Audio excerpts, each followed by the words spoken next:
So where did we leave off? Chrissy. So the first time that we broke up and I left, moved back into the city, same pattern repeating itself. Retreated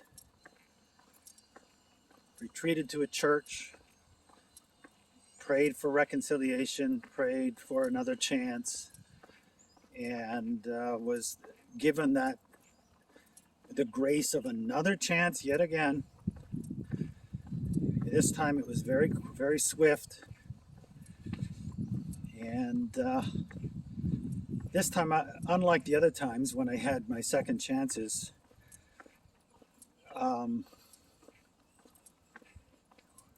once I was given the second chance, my affections were so damaged towards them that I didn't seize the opportunity. Perhaps it was lack of gratitude, not really grateful for the answer to prayer. I mean, it's miraculous. This has happened to me repeatedly.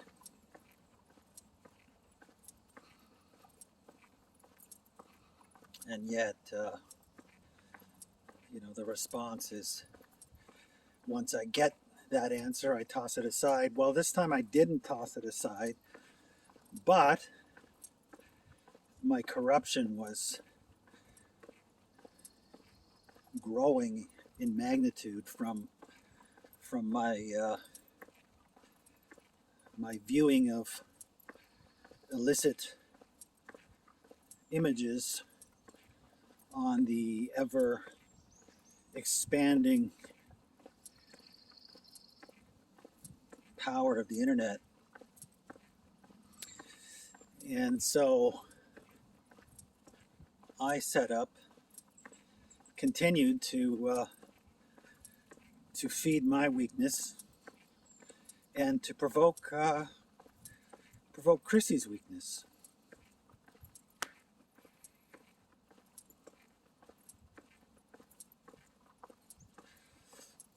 So Chrissy and I, we had a lot in common outside of that. So along the tracks that ran, the sexual weakness predating on it, exacerbating her weakness, and hurtling us towards certain doom and accumulated incompatibility. Because of it, there was so much else that we did share. We shared poetry. We shared philosophical and intellectual underpinnings, spiritual tradition, and we were both equally convicted of the Acmeist revelation of them, of the way that they worked out their faith. This was all, at that point, it was all instinctive and intuitive. The world hadn't yet revealed itself as it has now. But that was so, and we shared children, so that there was a lot of common cause. The problem was, of course, was that there was also common cause in sexual expressions that, if indulged in, actually thwarted and undermined these other overlaps. At the same time, my friendship with Daniel really picked up, and for the first time, he was as interested in my friendship as I was in his, for whatever was going on in his life. And so we spent a great deal of time together. And, you know,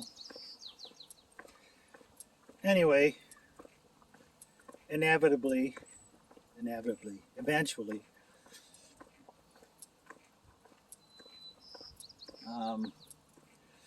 I remember a moment when things changed. I remember I was alone, and I remember how dark I felt inside, how dark everything was. And I remember thinking to myself, where's God?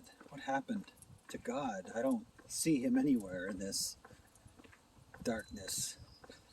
And at that point, I remember making a decision, like, I want God.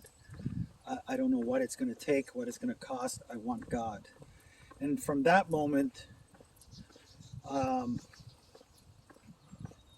things began to change.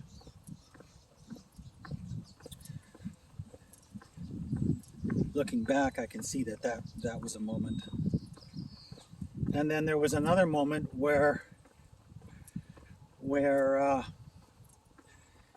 in my sexuality, I reached a point. I was drinking that cup to its dregs, and having gotten the full measure of that indulgence, I made the executive decision that I didn't want it anymore. So that was the second thing. I didn't want it. Somehow I had forgotten in all of this, I wanted romance. I wanted the high vision of the Song of Songs. I wanted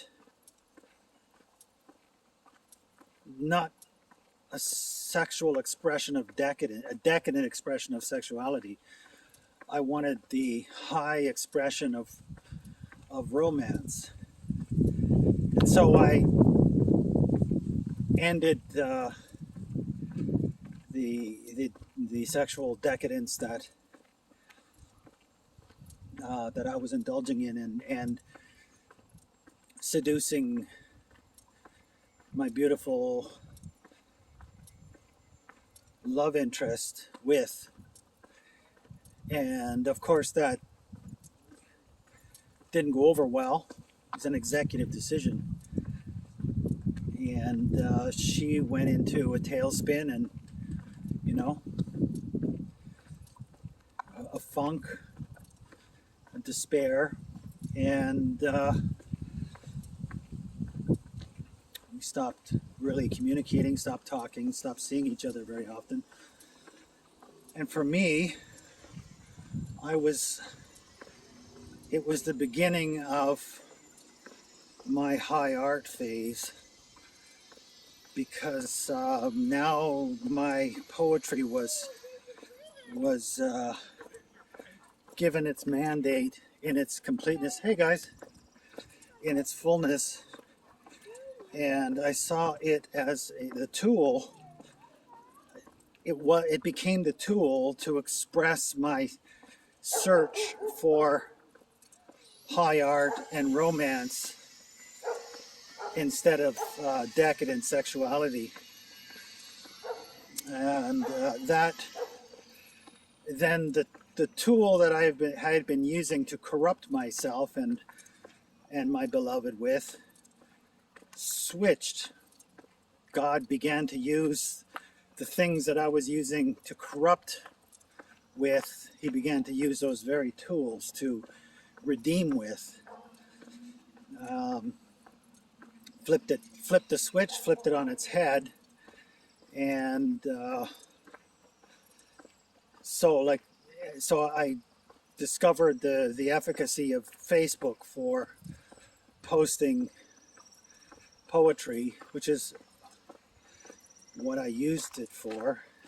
I don't use it much for that anymore, but did at the time, and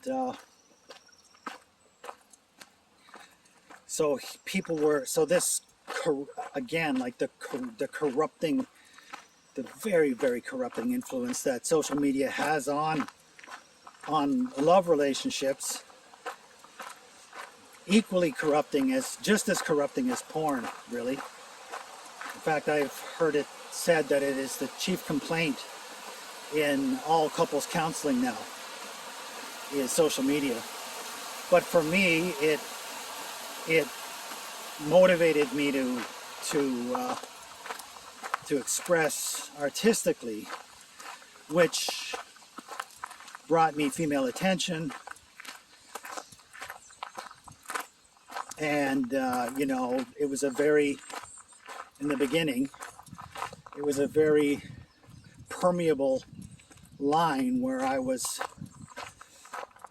emotionally getting charged from, you know, from women in a way that, even though it was related to the art, there was still boundaries, you know, gray lines that were being crossed that wasn't appropriate.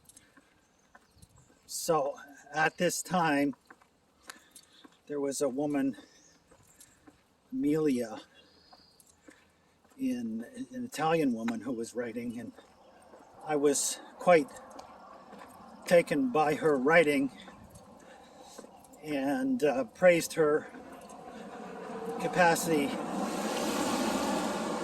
praised her art, thanked her and told her she was a great influence and blessing. And then from that I received a text from Daniel, who, and Daniel was, I had brought him into the inner circle. So he would come over and we would, you know, drink wine or tequila or whatever and smoke, you know, good old boys, and talk about, I brought him into my art world, you know, opened up like the communications that I was having with these other people around the world. And he could see my art growing. I wanted him to be a part of it. But little did I know that he was gnashing his teeth in envy and jealousy, both at my relationships with the women in my life in reality and the women that I was communicating with online. And he sent me this text, which just simply said, "How dare you praise, how dare you praise other people's art when you should be praising mine?" Which was like, what? So I said, well, first of all, Daniel, I do praise yours. You know what I think of your art. You know that I think you're more talented than I am. I value it highly, but I'm an individual, and I can praise other people's art if I choose. This he took to be the unforgivable sin, and ended the relationship from that. But little did I know that also what he did, he was behind the scenes communicating with my Chrissy, and he was now preying on her weakness, not the sexual weakness. Well, in some ways, the social weakness, the romantic weakness. And he was telling her whatever I had spoken to him, you know, in the trenches, as brothers would do, basically slandering and smearing and misrepresenting what I had said to him, filling her mind full of the things that she would want to hear, to help assuage the bitterness and the struggle and the transition that she was forced to go through because of my choice, my decision to abandon the decadent, sexually decadent playing field. So without me knowing it, he had fundamentally gathered intel, great deal of intel, and then ran behind my back and poisoned my wife, my beloved, who was in a weakened state, taking her out to parties. Now, where she eventually met somebody and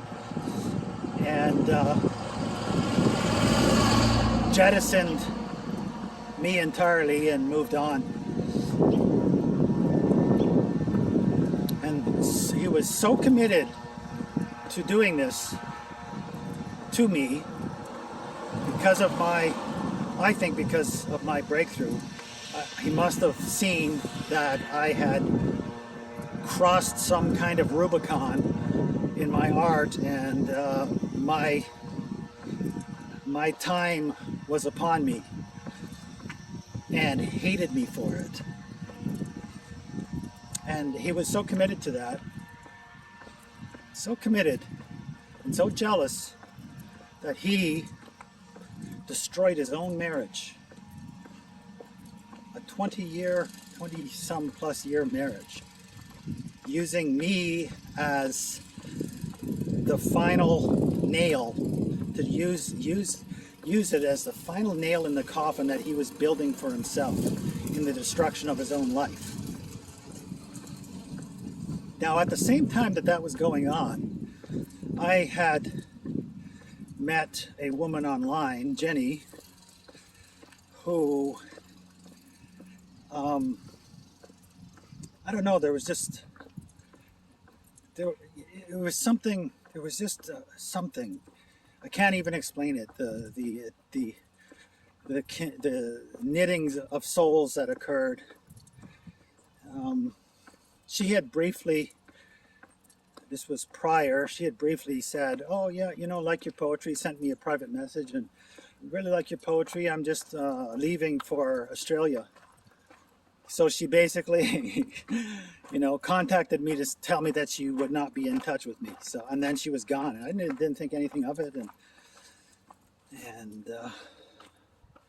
she disappeared and reappeared months later, and we began to talk. I don't know if we were video chatting as well. There was definitely, strong affection between the two of us. And of course, like I was still, formally involved with Chrissy. And so there were some lines being crossed, emotional lines being crossed. And then she said, "I'm going to fly up," and she lived in Arizona, and she said, "I'm going to fly up and see you." So I was like, "Okay, whatever, sure." So she flew up, and I met her, and took her to a cafe, and we had a nice chat. But then she wanted